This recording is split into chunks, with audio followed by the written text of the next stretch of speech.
Bismillahirrahmanirrahim. Assalamualaikum warahmatullahi wabarakatuh dan salam sejahtera. Pada hari ini saya akan membentangkan kajian kami yang bertajuk Lesson Study Idea dan Masa Hadapan. Kumpulan kami terdiri daripada saya, Dr. Fairuzah Harun, Dr. Chua Leni, Puan Oliza binti Abdul Razak dan Puan Manuriza binti Abdul Malik, dan kami daripada Institut Pendidikan Guru Kampus Raja Melewa.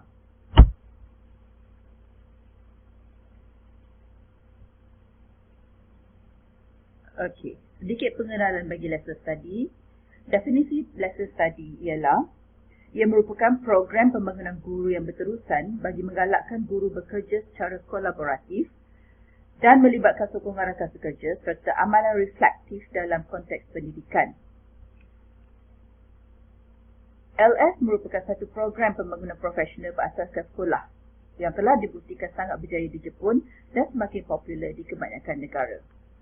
Manakala bagi pengalaman lesson study di Malaysia, ia bermula sebagai kajian penyelidikan di peringkat sarjana dan PhD pada tahun 2004. Agak lambat jika dibandingkan dengan beberapa negara lain seperti Thailand, Singapura dan juga Indonesia. Ianya berlaku secara berperingkat dan diselaraskan oleh Bahagian Pendidikan Guru Kementerian Pendidikan Malaysia. Bagi pelaksanaannya pula, ia bermula pada tahun 2011 di mana sebanyak 289 sekolah terlibat secara formal. Pelbagai cabaran mungkin wujud dalam pelaksanaan lesson study di sekolah-sekolah.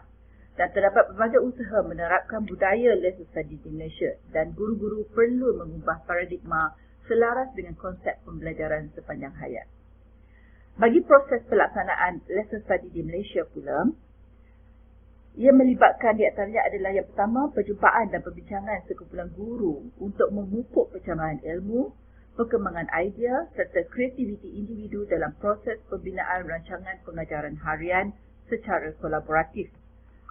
Dan ia juga melibatkan kajian pembelajaran melalui perancangan dan pemerhatian secara kolaboratif untuk memperkembangkan kualiti pengajaran.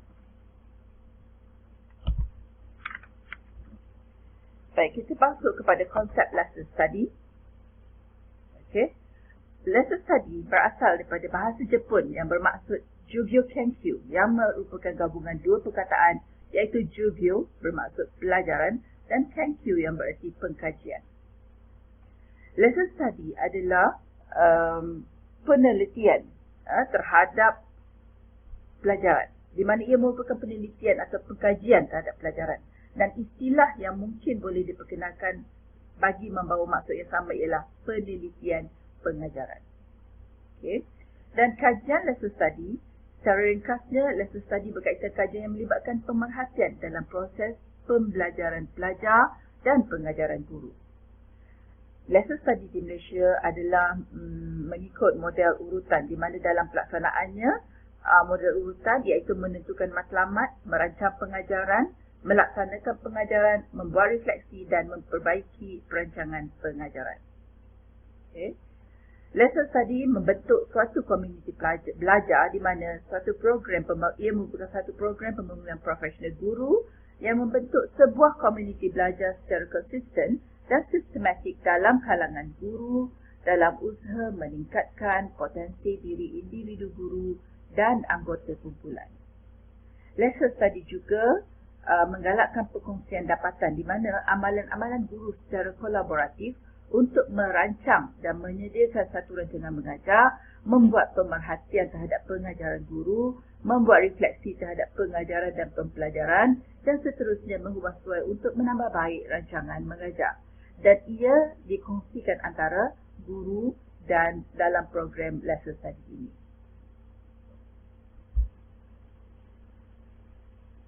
Baik, masih pada konsep lesson study. Umumnya konsep lesson study ini adalah satu sekitaran proses kalau kita lihat pada rajah di bawah ya, yang dipecahkan kepada beberapa langkah iaitu mengenal pasti masalah dan matlamat,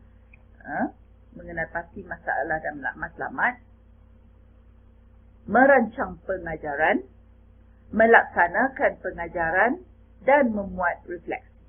Okay. Jadi lesson study ialah satu platform di mana guru-guru berbincang kesilapan yang kerap dibuat oleh murid-murid di dalam kelas. Melalui lesson study, guru-guru dapat berbincang tentang kesilapan yang biasa dibuat oleh murid-murid di kelas. Melalui refleksi, guru yang berpengalaman dapat mengenal pasti kesilapan dan dapat berbincang dengan guru-guru yang lain. Terdapat 4 aspek yang penting terkandung dalam PLC, iaitu inquiry, kesepakatan, keselamatan dan cabaran. Kalau kita lihat, inquiry merujuk kepada data atau maklumat yang boleh diperolehi daripada bilik darjah tentang pengajaran dan pembelajaran yang berkaitan dengan keperluan murid. Kesepakatan, guru-guru bersepakat untuk memajukan dan mengubah cara pengajaran demi untuk membekalkan murid-muridnya satu pembelajaran yang lebih koheren. Keselamatan, guru-guru berasa selamat untuk mengakui tentang kelemahan pengajaran mereka semasa dalam perbincangan lesson study. Cabaran, guru-guru sanggup untuk mengubah suai strategi pengajaran dan pembelajaran mereka demi untuk menggalakkan pemikiran dan pembelajaran yang lebih baik untuk murid-muridnya. Jadi kalau kita lihat kitaran lesson study di sini, ia bermula daripada menentukan goal ataupun menentukan matlamat pengajaran. Kemudian langkah kedua ialah menyediakan rancangan mengajar. Di mana di sini adalah langkah untuk menyediakan lesson plan. Seterusnya adalah langkah untuk melaksanakan, di mana di sini dilaksanakan pemerhatian pengajaran. Kemudian dilaksanakan pula penilaian pengajaran tersebut dan di sini akan dilaksanakan refleksi pada pengajaran. Dan sekiranya perlu pengubahsuaian, maka akan diubahsuai rancangan mengajar tersebut dan citarannya akan pergi kepada pelaksanaan dan dilaksanakan pemerhatian pengajaran semula. Dan seterusnya dinilai lagi. Okey, itulah citaran lesson study yang dilaksanakan dalam konteks di Malaysia. Okey.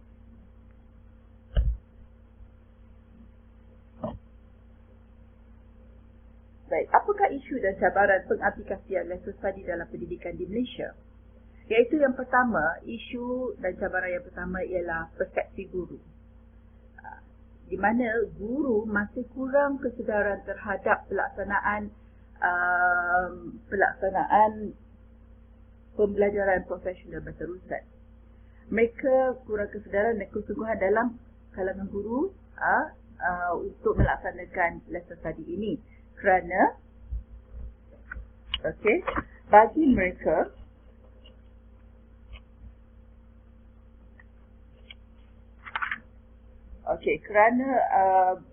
guru mengatakan bahawa lesson study ini adalah salah satu daripada program pembangunan profesional guru.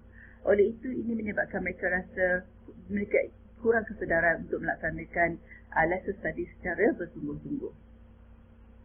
Okey. Kemudian yang kedua ialah bebanan kerja guru yang berlebihan. Bebanan kerja berlebihan yang terpaksa ditanggung oleh guru di sekolah ekoran daripada budaya berorientasikan peperiksaan dalam sistem pendidikan di Malaysia yang memberi kesan ke atas pelaksanaan lesson study. Seterusnya adalah kekurangan masa, isu paling utama dalam pelaksanaan lesson study, di mana contohnya terdapat kehadiran tidak penuh bagi pelaksanaan lesson study di mana-mana sesi sepanjang pelaksanaan lesson study di sekolah. Kerana terdapat guru yang terpaksa bertugas di luar kawasan untuk tempoh masa yang lama dan mereka tidak dapat melaksanakan lesson study secara sempurna. Seterusnya, penyesuaian model lesson study Jepun ke dalam konteks budaya Malaysia. Isu silang budaya pelaksanaan lesson study antara kedua-dua negara. Contohnya, di Malaysia, dalam konteks Malaysia, terdapat guru yang tidak bersedia untuk diperhatikan oleh rakan sekerja semasa pelaksanaan lesson study. Mereka merasa kurang selesa apabila diperhatikan sebab mereka adalah golongan profesional yang telah terlatih sebagai guru. Jadi mereka tidak sedia untuk diperhatikan pengajaran mereka. Okey, jadi itu adalah isu silang budaya, isu penyesuaian model LS dalam konteks budaya Malaysia. Okey. Seterusnya, respon dan gaya komunikasi yang berbeza antara guru dan pelajar. Perbezaan respon guru terhadap pelajar di Malaysia dengan respon guru di Jepun. Sekiranya kalau di Jepun, gurunya akan memerhatikan pembelajaran pelajar dan pelajar akan diminta untuk memperbaiki pembelajaran mereka secara individu dan secara kolaboratif bersama rakan-rakan mereka, sehinggalah langkah yang betul dilaksanakan. Tetapi bagi di Malaysia, bagi konteks Malaysia, guru-guru agak lenient dengan pelajar mereka. Jadi respon dan gaya komunikasi itu berbeza antara guru dan pelajar di Jepun dan di Malaysia. Seterusnya, perubahan teknologi yang berlaku dalam dunia pendidikan, guru perlu menghadapi cabaran untuk mengekalkan kualiti pendidikan dan pada waktu yang sama berusaha untuk menjadi lebih kreatif dalam proses pengajaran dan pembelajaran. Okay. Masa depan lesson study di Malaysia. Okey. Yang pertama ialah pelaksanaan lesson study mesti mengambil kira keperluan pelajar masa kini yang lebih cenderung dengan penggunaan bahan pengajaran berasaskan teknologi. Penggunaan video rakaman pada masa akan datang mesti menggunakan video rakaman di mana ia mampu mengatasi isu kekangan masa bagi guru yang bertugas di luar kawasan dan tidak hadir sepenuhnya sesi lesson study yang dilaksanakan. Seterusnya, lesson study juga ia memberi guru novis ilmu. Ia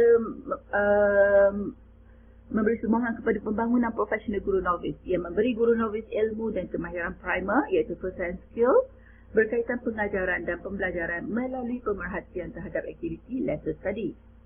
Ia juga memberikan peluang pembelajaran yang sama untuk guru, pembangunan komuniti yang profesional dan mewujudkan persekitaran yang selamat untuk guru mendedahkan apa yang mereka tidak tahu.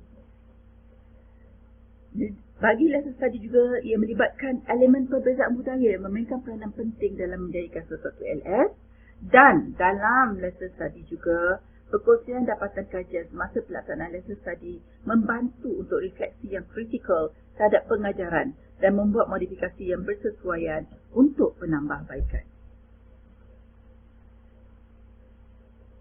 Sedikit rumusan. Pertama, agenda yang sesuai untuk dipromosikan dalam pengajaran dan pembelajaran bagi pembangunan guru profesional berasaskan sekolah yang inovatif dalam jangka masa panjang, membina rangkaian kerjasama guru dan kerjasama yang amat disyorkan dalam konteks pembelajaran guru. Kajian pelajaran jika diterapkan dalam konteks pendidikan Malaysia akan menandakan perubahan paradigma utama untuk pembangunan profesional guru. Model lesson study boleh menjadi pendekatan yang membantu dan merupakan suatu inovatif untuk meningkatkan pengajaran seperti yang dikemukakan oleh Kirby dan Cox 2006. Idea-idea yang dikemukakan dapat membantu guru-guru di sekolah semasa mengaplikasikan lesson study dalam usaha meningkatkan kualiti pembelajaran murid dan kualiti pengajaran guru. Amalan pelaksanaan lesson study guru-guru di sekolah dapat dijadikan satu koleksi amalan terbaik dan dikongsikan kepada semua. Itu sahaja pembentangan saya. Di sini adalah sedikit makluman tentang PLC yang dilaksanakan di IPG Kampus Raja Melewah, dan sekiranya tuan-puan nak mengetahui lebih lanjut berkaitan PLC di IPG Kampus Raja Melewah, bolehlah melawat website kami di www.plcipgkrm.edu.my. Okay, ini adalah ahli-ahli PLC. Ahli-ahli PLC di IPG Kampus Raja Melewah. Sekian, terima kasih.